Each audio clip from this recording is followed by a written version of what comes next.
अस्सलाम वालेकुम जमशेद भाई। ये सर एक मादा जो 4 मेरे पास थी ना, जवान जो ब्रीड मतलब करने के काबिल थी, प्रेग्नेंट हो चुकी थी, उनमें से 3 पहले मैं अपलोड कर चुका हूँ और ये चौथी है जिसने 4 बच्चे हैं। गालबन ये अभी पिंजरे के अंदर हैं।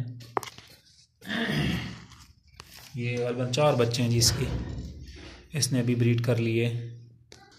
ये इस मादा को मैंने मीनार के साथ छोड़ा दोबारा क्रॉसिंग के लिए। देखें फिर अल्लाह करे अगर होती है तो।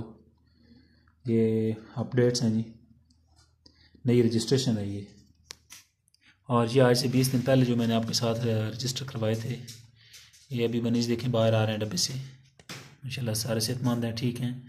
ये एक मादा ये दूसरे वाली मादा है जी, जिसने 7 बनीज दिए थे। ये इसके अंदर हैं अभी घुसे हुए सारे पिंजरे में, डब्बे के अंदर हैं। और ये तीसरे नंबर वाली मादा है जो जिसने पहले बनीज दिए थे 4। ये सारे एक्टिव और हेल्दी हैं जी माशाल्लाह से।